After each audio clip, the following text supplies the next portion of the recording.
Hello and welcome to your channel math with. आपका channel पे स्वागत है। टुडे इन दिस वीडियो क्या हम लोग पढ़ने वाले हैं, जो कंटिन्यूटी की कॉन्सेप्ट हम लोगों ने बहुत अच्छे से समझ रखी थी। ठीक है, तो आज हमको उसके रिलेटेड और लास्ट ईयर के क्वेश्चन पढ़ने हैं। हम लोगों ने इंपॉर्टेंट एक दो क्वेश्चन और भी किए थे इसे लास्ट वीडियो में, और कॉन्सेप्ट समझना है तो आप लास्ट वीडियो में ज़रूर जाएँ, तभी आपको ये क्वेश्चन समझ में आएंगे। ठीक है, दूसरा क्या पढ़ेंगे, उसको ख़त्म करके हम लोग कॉन्सेप्ट ऑफ डिफरेंशियबिलिटी पढ़ेंगे आज अच्छे से, बिल्कुल इलस्ट्रेटेड मतलब पूरा सही से पढ़ेंगे। उसके बाद डिफरेंशियबिलिटी के अच्छे क्वेश्चन जो लास्ट ईयर में आए, जो आने की जिनकी प्रोबेबिलिटी सबसे ज़्यादा होती है, इंपॉर्टेंस। तो चलिए वीडियो पे चलते हैं। तो देखिए इससे रिलेटेड ये क्वेश्चन बहुत इंपॉर्टेंट है, पिछले एग्जाम में आया हुआ है। ये देखिए क्वेश्चन में जो फंक्शन है हमारा, फंक्शन कैसे डिफाइंड है। फंक्शन ऐसे डिफाइंड है कि फंक्शन की वैल्यू है 0। ठीक है, 0 कब है फंक्शन की वैल्यू, जब x की वैल्यू 0 है। ठीक है, फॉर लिखा है ना। और फंक्शन की वैल्यू है 1 माइनस एक्स, जब x की वैल्यू 0 से स्टार्ट हुई है और 1/2 इन दोनों के बीच में है। और फंक्शन की वैल्यू है 1/2 जब x की वैल्यू है इक्वल टू 1/2। देखिए इक्वल टू जब भी आता है तो उसे फंक्शनल वैल्यू कहते हैं। ठीक है, और फंक्शन की वैल्यू 3/2 माइनस 2x है तब जब फंक्शन 1/2 से 1 के बीच में है, और इक्वल टू 1 है जब फंक्शन की वैल्यू 1 है। तो फंक्शनल वैल्यू 1 पर भी दी हुई है 1, और 1/2 पर पे 1/2 दी हुई है। लेकिन हमको चेक किस पे करना है, check continuity at x is equal to 1/2, बस 1/2 पे चेक करना है। ठीक है, तो देखिए सबसे पहले हम लोग फंक्शनल वैल्यू निकाले सॉल्यूशन में। फंक्शनल वैल्यू f ऑफ 1/2 क्या है, गिवन है, क्योंकि 1/2 के ही लेफ्ट और 1/2 के ही राइट चेक करना है ना, 1/2 पे बोला है चेक करने को। तो चलिए 1/2 पे लेफ्ट हैंड लिमिट एट 1/2, तो limit x tending to 1/2 minus F of X, है ना। अब 1/2 के प्लेस पे हम किसको इंक्लूड करते हैं, h को इंक्लूड करते हैं x के प्लेस पर, और फंक्शन जहाँ पे होता है वहाँ पे क्या हो जाता है 1/2, जैसे यहाँ पे लिखा है ना 1/2 माइनस, 1/2 माइनस एच। अब जरा ध्यान से देखिए 1/2 माइनस एच का क्या मतलब है, मतलब ये है कि 1/2 में से कुछ छोटा ना, क्योंकि कुछ छोटा क्यों कह रहा हूँ, एच बहुत छोटी वैल्यू होती है। 1/2 में से आप एच माइनस कर रहे हो, यानी 1/2 से छोटा। तो 1/2 से छोटा एक्स कहाँ पे है, यहाँ पे है ना। तो यानी फंक्शनल वैल्यू क्या मिलेगी, ये मिलेगी। ठीक, ठीक है, तो हम लोग उसको रखते हैं। चलिए, तो आपने जैसे ही रखा तो क्या हुआ, लिमिट एच टेंडिंग टू 0। अब जहाँ जहाँ एक्स है वहाँ वहाँ क्या रख दें, 1/2 माइनस एच, इसमें 1 माइनस एक्स में, सो हो जाएगा 1 माइनस एक्स की जगह 1/2 माइनस एच। और यहाँ पे एच की वैल्यू 0 अब आप पुट भी कर देते हैं तो क्या होगा, सीधे सीधे 1 माइनस 1/2 बचेगा, विच इज़ इक्वल टू 1/2। ठीक है, देखिए फंक्शनल वैल्यू और लेफ्ट हैंड लिमिट सेम होगा, इसका मतलब हमें RHL निकालना है। अगर ऐसा इक्वल नहीं आया होता तो हम यहीं पे लिख देते कि ये दोनों इक्वल नहीं है इसलिए डिसकॉन्टिन्यूस है। ठीक है, तो अभी हम RHL निकालने जा रहे हैं। ठीक, इसको नोट डाउन कर लीजिए। चलिए देखते हैं, अब इसी का RHL तो 1/2 पर प्लस हो जाएगा, सिंपल वही वैसे ही लिखना है। लिमिट x, अभी x लिख चुके हैं ना, तो हमें h इंक्लूड करना है, h टेंडिंग टू 0 और f ऑफ 1/2 प्लस h। ठीक है, अब इसका मतलब क्या है, 1/2 प्लस h का मतलब ये है कि 1/2 में कुछ जुड़ रहा है, तो 1/2 से थोड़ा सा बड़ा होगा। तो 1/2 से बड़ा कहाँ पे है फंक्शन, x की वैल्यू देखिए यहाँ पे, देखिए 1/2 से बड़ी है, ग्रेटर है, तो यानी फंक्शनल वैल्यू हमको यहाँ पे ये मिलेगा। तो इसको भी लिख लेते हैं, देखते हैं। तो इसमें फंक्शनल वैल्यू हमको 3/2 माइनस 2x रखना है, तो उसमें वैल्यू रखते हैं लिमिट h टेंडिंग टू 0, और x के प्लेस पर 1/2 प्लस h रखना है, तो यहाँ पे रखिए। तो 3/2 तो है पहले से ही, माइनस 2 टाइम्स x है ना, तो x को हम 1/2 प्लस h लिख सकते हैं। या अब यहाँ पे अगर आप 2 का मल्टीप्लाई कर दें, या फिर 0 की वैल्यू, h की वैल्यू 0 पहले ही रख दें, कोई दिक्कत नहीं है, क्योंकि एग्जिस्टिंग वैल्यू आ रही है तो आप रख सकते हैं। -2 टाइम्स 1/2 प्लस 0। अब देखिए ये 2 से ये 2 कट हो जाएगा, 1 आएगा, 3/2 में से 1 गया, कितना बचेगा 1/2। तो left hand limit right hand limit सबके सब इक्वल हो गए, इसे नोट डाउन कर लीजिए।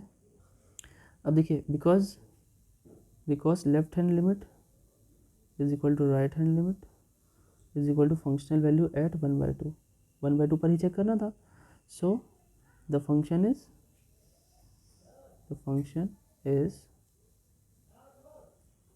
continuous at at X is equal to 1/2। ये आपका प्रूफ हो गया। ठीक है, अब चलते हैं अगले क्वेश्चन पे। चलिए नेक्स्ट क्वेश्चन बहुत इंपॉर्टेंट है। The function F X is equal to या तो 1 है या तो 0। 1 कब है? जब एक्स इज रेशनल, एक्स जब रेशनल है तब है, और एक्स इरेशनल है तो फंक्शन की वैल्यू 0 है। ठीक है, तो prove that F X is discontinuous at each X belongs to R. मतलब एफ एक्स ऑलवेज डिसकॉन्टिन्यूस है ना, ऑलवेज डिसकॉन्टिन्यूस है at each X belongs to R. मतलब रियल नंबर आप कोई भी उठाएंगे, एक्स इज इक्वल टू कोई भी चेक करेंगे, इसका मतलब ये है कि एक्स आप कोई भी रियल नंबर उठाएंगे, कोई भी रियल नंबर। अच्छा, कोई भी रियल नंबर क्या होता है? रियल नंबर के अंदर दो चीज़ें होती हैं, या तो रेशनल चीज़ें होती हैं, रेशनल नंबर्स होते हैं, ठीक है, या तो इरेशनल। बस यही दो तरीके के होते हैं। तो यहाँ पे हमको दोनों पे चेक भी करना पड़ेगा। एक बार हम लेंगे एक्स रेशनल और एक बार एक्स लेंगे इरेशनल। सो हम लोग को क्या करना है? 2 पॉइंट्स पे बात करनी है। हेयर तो हम लोग लिखेंगे here 2 cases arise, 2 cases arise. 2 cases कैसा? पहला, जो हमारा पहला केस होगा वो क्या होगा? If x is equal to A belongs to A, हम कहाँ से ले रहे हैं? रेशनल की बात कर रहे हैं। ए बिलोंग्स टू रेशनल।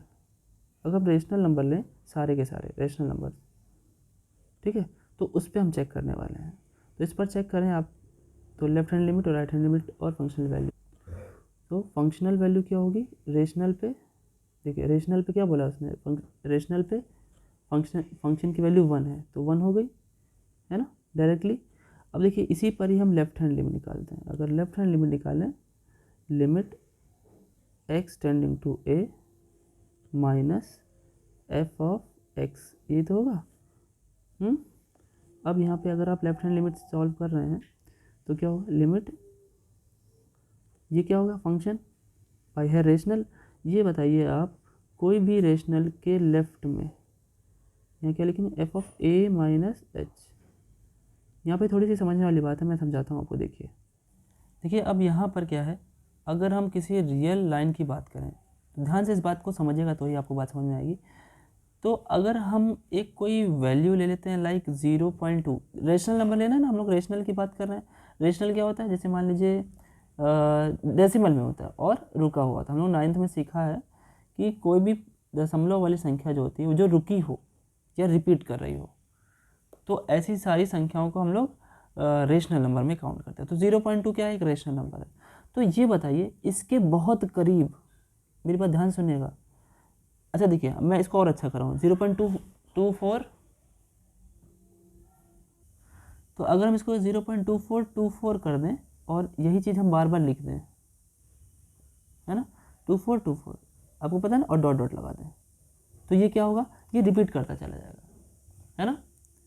और इसके जस्ट बगल में क्या एक इरेशनल नंबर नहीं हो सकता? ये तो रेशनल है, क्या इसके जस्ट बगल में ये नहीं हो सकता? बहुत बगल की बात मैं कर रहा हूँ।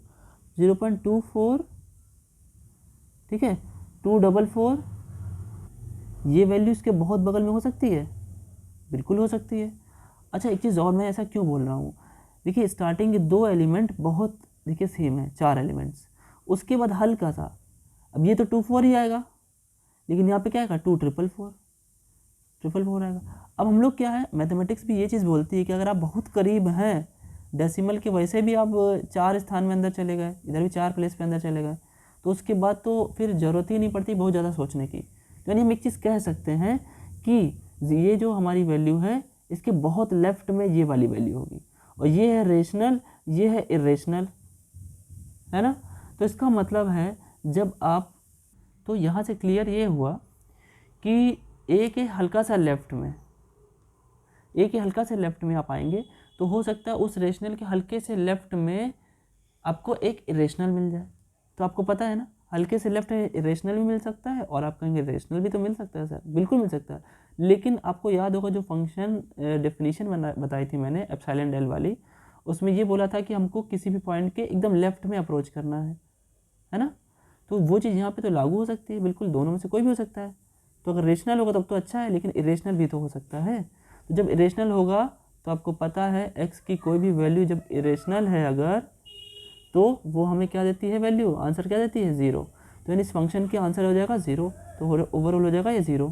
अब देखिए मैंने जैसे पहले बताया कि फंक्शनल वैल्यू 1 है और लेफ्ट हैंड लिमिट 0 आ गई, तो आगे चेक करने की ज़रूरत नहीं है, आप सिंपली लिख दोगे क्या कि functional value at A is not equal to left hand limit, so x is equal to at A the function is not continuous या फंक्शन इज डिसकॉन्टिन्यूस, ये लिख सकते हैं। अच्छा ये बताइए कि यहाँ पे तो मैंने a लिया है और a मतलब सारे के सारे रेशनल नंबर की बात कर दी, तो यानी किसी भी रेशनल नंबर पे ये कॉन्टिन्यूस नहीं होगा। अब इस चीज़ को मैं लिख देता हूँ, पहले आप इसे नोट डाउन कर लीजिए, ठीक है। सो the function is discontinuous at every rational number. अब हमें क्या करना है, केस नंबर 2 है जो हमारा, केस नंबर 2 करते हैं। तो केस नंबर 2 क्या है, केस नंबर 2, केस नंबर 2 ये है कि इफ़ वी टेक कि at x is equal to a पर चेक कर रहे हैं और a belongs to irrational number, ठीक है। इरेशनल, रेशनल पे चेक कर लिया क्योंकि रियल के दो पार्ट्स होते हैं, एक रेशनल और एक इरेशनल। रेशनल पे तो हो गया, अब इरेशनल की बात कर लें, तो अगर इरेशनल ले रहे हैं तो फिर वही सेम सीन कि फंक्शनल वैल्यू एट ए यानी इरेशनल की वैल्यू तो वैसे ही 0 आ रही थी। अब यहाँ पे भी वही काम, left hand limit at A check करेंगे आप, तो limit x tending to a minus F of x, फिर आप h को इंक्लूड करोगे, limit h tending to 0 F of a minus H. फिर वही बात जो मैंने वहाँ पे समझाई कि किसी भी इरेशनल नंबर, जैसे मान लीजिए इरेशनल नंबर √2 इरेशनल होता है, क्यों, क्योंकि उसकी वैल्यू 1.414 ऐसे डॉट डॉट डॉट करके होती है, तो ये क्या होता है, रिपीट नहीं करता है, ठीक है, नॉन रिपीटिंग होता है। तो क्या इसके जस्ट बगल में हम क्या हमारे इसके जस्ट बगल में 1.414 नहीं हो सकता है, बिल्कुल हो सकता है ना। तो और ये है क्या, ये तो रुका हुआ है ना, ये तो क्या है, रेशनल है, और जो चीज़ रेशनल होती है, जो चीज़ रेशनल होती है वो रुकी रहती है, उसमें डॉट डॉट नहीं होता है, ठीक। अब इस पर क्या होगा, आप जैसे लिखेंगे, ये हटा दें, ठीक है। देखिए अब a माइनस एच में रेशनल भी आ सकता है ना।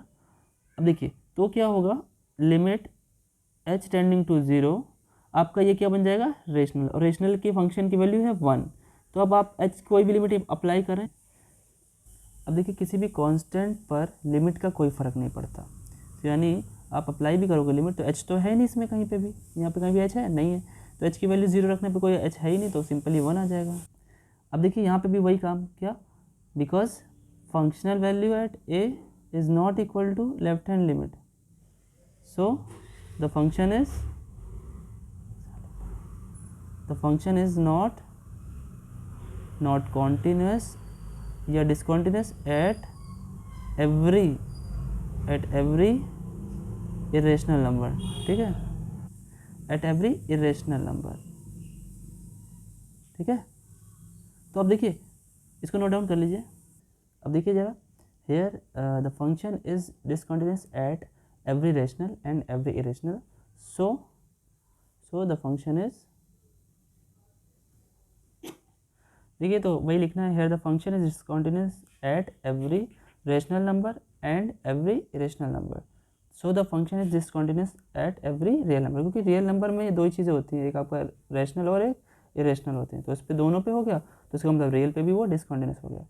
चलिए नेक्स्ट पॉइंट पे चलते हैं, स्टार्ट हो गया है, देखिए क्या स्टार्ट हुआ है, डिफ्रेंशिएबिलिटी। देखिए अब डिफ्रेंशिएबिलिटी की बात है, तो डिफ्रेंशिएशन हम लोग को सबको पता है, डिफ्रेंशिएबिलिटी भी चेक करना अपने को आता है इसमें भी, जैसे कि उसमें क्या था, कॉन्टिन्यूटी में left hand limit, right hand limit और फंक्शन वैल्यू, यहाँ पे सिर्फ दो चीज़ें चेक करनी है, लेफ्ट हैंड डेरिवेटिव और राइट हैंड डेरिवेटिव, दोनों को दोनों इक्वल होने चाहिए, ये इसका पॉइंट है। साथ में ये दोनों के दोनों एग्जिस्टिंग होने चाहिए, एग्जिस्टिंग मतलब समझ रहे हैं आप लोग, कोई भी नॉन वैल्यू होनी चाहिए, इन्फिनिटी नहीं होनी चाहिए, माइनस इन्फिनिटी नहीं होनी चाहिए, और वो 7 आपकी इनडिटर्मिनेट फॉर्म्स नहीं होनी चाहिए, ठीक है। उनसे होगा तो हम बचने की कोशिश करेंगे, उसका तो कॉन्सेप्ट हम लोगों ने सीख रखा है। अगर आप नए हैं इस वीडियो पे और चैनल पे, तो आप पुरानी वीडियो पे जा करके देख सकते हैं, जहाँ पे मैंने सारे के सारे लिमिट, कॉन्सेप्ट ऑफ लिमिट समझाए हैं, वहाँ पे जाके आप देख सकते हैं। और क्या है अगला पॉइंट, एग्जिस्टेंस देखना है, लेफ्ट और राइट इक्वल करना है, हाँ। और ये अगर इक्वल नहीं आता है, लेफ्ट हैंड डेरिवेटिव और राइट हैंड डेरिवेटिव इक्वल ना आए, तो इस पॉइंट को क्या कहते हैं, यानी इस पॉइंट को बोलेंगे does not differentiable, not differentiable, ठीक है। एक इसका ग्राफिकल जो सीन होता है वो समझते हैं, वैसे तो उतना उस पर जाना नहीं है, लेकिन अगर आपको जिस चीज़ का ग्राफ आता है, जिस चीज़ का आपको ग्राफ आता है उसी पे बात कर लेते हैं। तो अगर कोई भी ग्राफ इस टाइप से मान लीजिए बन रहा है, कुछ इस टाइप से, तो ये तो ऑलवेज डिफरेंशिएबल होता है, ठीक है, और चीज़ें फाइनाइट हों तब।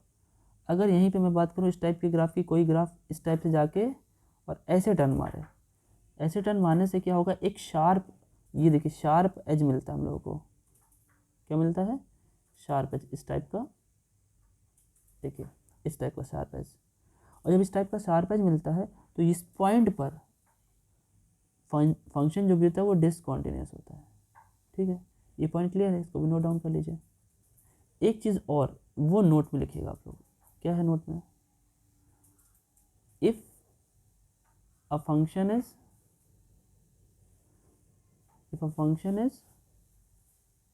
डिफरेंशिएबल, अगर फंक्शन डिफरेंशिएबल है तो श्योर है, एकदम श्योर है, बिना चेक किए आप कह सकते हैं कि वो कॉन्टिन्यूस तो जरूर होगा। ये पहला नोट है आपका। दूसरा नोट क्या है, अगर if a function is continuous, अगर कॉन्टिन्यूस है तो ज़रूरी नहीं है मे और मे नॉट कि वो डिफरेंशिएबल होगा कि नहीं। अच्छा, इसके लिए एग्जांपल भी है, अभी मैं बताता हूँ, एग्जांपल आएगा साथ में चलता रहेगा, ठीक है। चलिए एग्जांपल भी देख ही लेते हैं। आपको मॉड एक्स का ग्राफ पता है, मॉड एक्स का ग्राफ अगर आपको पता हो तो ये जो आपका सेंटर होता है यहाँ से ऐसे बनता है, देखिए यहाँ पे शार्प एज है, लेकिन क्या कभी कभी ग्राफ टूटा है, नहीं, ऑलवेज कॉन्टिन्यूस है, हमेशा कॉन्टिन्यूस है। लेकिन इस पॉइंट पे x इज इक्वल टू 0 पर कॉन्टिन्यूस तो है बट डिफरेंशिएबल नहीं है ना। तो कॉन्टिन्यूस हो सकता है लेकिन ज़रूरी नहीं है कि वो डिफरेंशिएबल हो, इतना क्लियर है, ठीक है। इसका थर्ड पॉइंट देखते हैं, इसको नोट डाउन कर लीजिए। देखिए थर्ड पॉइंट ऐसा है कि अगर फंक्शन डिफरेंशिएबल नहीं है, जब डिफरेंशिएबल नहीं है यानी उस पर शार्प एज नहीं बनेगा, डिफरेंशिएबल नहीं, सॉरी, शार्प बनेगा, जैसा कि अभी हम लोगों ने ये वाला सीखा, मॉड वाला भी बताया मैंने, शार्प एज बनेगा, इसका मतलब ये डिफरेंशिएबल है। लेकिन तो क्या ये कॉन्टिन्यूस नहीं है, कॉन्टिन्यूस तो है, तो कॉन्टिन्यूस हो भी सकता है और नहीं भी हो सकता है, शार्प एज बनने के बाद भी कॉन्टिन्यूस हो भी सकता है, नहीं भी हो सकता है। डिफरेंशिएबल नहीं है तो कॉन्टिन्यूस हो भी सकता है और नहीं भी हो सकता है। लेकिन अगर देखिए fourth point, function is not continuous, जब कॉन्टिन्यूस ही नहीं है, मतलब फंक्शन क्या है, ऐसे चल रहा है, फिर यहाँ पे ब्रेक हो गया, देखिए यहाँ पे ब्रेक आया ना, यहाँ पे देखिए ब्रेक आया, कॉन्टिन्यूस ही नहीं है। तो जब कॉन्टिन्यूस नहीं है, इस पॉइंट के बारे में कुछ कह ही नहीं सकते, तो इस पर डिफरेंशिएबल भी श्योर है कि उस पॉइंट पे डिफरेंशिएबल नहीं होगा। So these are the points जो एक दूसरे से रिलेट होते हैं, डिफरेंशिएबिलिटी वर्सेस कॉन्टिन्यूटी, ठीक है। देखिए फॉर्मूला की बात करें तो लेफ्ट हैंड डेरिवेटिव का फॉर्मूला होता है limit h tending to 0 f, जिस भी पॉइंट पे हमको चेक करना हो, at x is equal to a की बात कर लें, सो a minus H minus F of A whole upon, यहाँ पे माइनस एच होता है, ध्यान रखिएगा। और राइट हैंड डेरिवेटिव की बात करें तो limit h tending to 0 F of A plus H, यहाँ पे प्लस हो जाएगा, minus functional value at A whole upon H, ये आपका फॉर्मूला है, ध्यान रखना है, इसे लिख लीजिए। फिर हम नेक्स्ट क्वेश्चन पे चलते हैं। देखिए क्वेश्चन है F X is equal to mod X, check derivability at X is equal to 0। आपको तो मैंने पहले बताया कि मॉड फंक्शंस क्या होते हैं, जहाँ पर वो अपनी वैल्यू शार्प पॉइंट देते हैं, ठीक है, जहाँ पे शार्प देते हैं वहाँ पे वो डेरिवेबल नहीं होते हैं। अभी मैं इसकी ट्रिक भी बताऊँगा, आपको देखते ही पता चल जाएगा कि कहाँ पे डेरिवेबल होंगे कि नहीं। डेरिवेबल मतलब डिफरेंशिएबल, वही बात ही की है, ठीक है। देखिए कैसे, यहाँ पर अगर मैं एफ ऑफ 0 की बात करूँ, क्योंकि ज़रूरत पड़ेगी इसकी, एफ ऑफ 0 की वैल्यू मॉड ऑफ 0 रखेंगे इक्वल टू 0, ठीक। चलिए लेफ्ट हैंड डेरिवेटिव निकालते हैं। यहाँ पे फंक्शनल वैल्यू के इक्वल होने की ज़रूरत नहीं है, लेफ्ट और राइट की ही बात करनी सिर्फ। लेफ्ट हैंड डेरिवेटिव की जो फॉर्मूला है h tending to 0 F of क्या होगा, a माइनस एच, यानी 0 माइनस एच, हमें h 0 पे चेक करना है ना, minus F of 0 whole upon minus H, ठीक है। वैल्यू रखें अगर आप तो क्या होगा, वैल्यू रखने के बाद limit h tending to 0 minus H, तो रखा तो इसी में जाएगा ना, एक ही फंक्शन है, मॉड में 0 माइनस एच हो गया, माइनस एफ ऑफ 0 की वैल्यू 0 है और होल अपॉन में माइनस एच है। इसको सॉल्व करेंगे तो क्या मिलेगा हमें, लिमिट, देखिए ये हमने लिख लिया, 0 हटा दिया। अब आपको पता है मॉड से सारी वैल्यूज़ बाहर निकलती हैं तो पॉजिटिव होकर के निकलती हैं, तो ऊपर तो पॉजिटिव एच हो गया और नीचे में नेगेटिव एच, कैंसिल हुआ तो -1 बचेगा, तो अब लिमिट लगाने का कोई फ़र्क तो पड़ता नहीं है -h पे, -1 पे, सॉरी -1 बनेगा ना यहाँ पे। नेगेटिव ये कांस्टेंट है, कांस्टेंट पर लिमिट का कोई फ़र्क नहीं पड़ता, कांस्टेंट अपने हिसाब से चलता है। तो -1 आ गया, ठीक है। लेफ्ट हैंड डेरिवेटिव -1 आ गया। अब चलिए राइट हैंड डेरिवेटिव को भी सॉल्व कर लेते हैं। इसको लिख लीजिए। देखिए अब राइट हैंड डेरिवेटिव सॉल्व करने के लिए यहाँ पे 0 + h हो गया, ठीक है। यहाँ पे नीचे +h हो गया, और ये आपका अबव 0 तो 0 ही है, और नीचे +h आ गया। इसको भी सेम वैसे सॉल्व करें जैसे अभी आपने लेफ्ट हैंड डेरिवेटिव के लिए किया। लिमिट h टेंडिंग टू 0, और ये आपका मॉड में से h बाहर निकलेगा तो +h, और नीचे तो +h पहले से था, h से h कैंसिल तो 1 आया, और कांस्टेंट पे लिमिट का फ़र्क पड़ता नहीं तो ये 1 आ गया। अब आप ही देखिए left hand derivative not equal to right hand derivative है ना। So because left hand derivative is not equal to right hand derivative, so the function is not differentiable at x is equal to 0, ठीक है। चलिए next question पे चलते हैं। देखिए ये एक थ्योरम है लेकिन हमको इसका प्रूफ नहीं पढ़ना। सो ये इम्पोर्टेंट क्यों है, मैंने क्यों बताया इसको, देखिए ज़रा। इसलिए इम्पोर्टेंट है क्योंकि यहाँ पे नेसेसरी कंडीशन बोला, ठीक है। ये आपके MCQ में पूछ सकता है कि ये कंडीशन आपकी नेसेसरी होती है कि नहीं किसी भी फंक्शन के। अगर हम डिफरेंशिएबल होने की बात करें, जैसे कि मैंने पीछे 5 पॉइंट बताए, तो उसको कंटिन्यूस होना तो बहुत ज़रूरी है, ठीक है। ऐसे आपके ऑब्जेक्टिव में आ सकता है, इसलिए मैंने बताया। चलिए डिफरेंशिबिलिटी का एक क्वेश्चन और लेते हैं।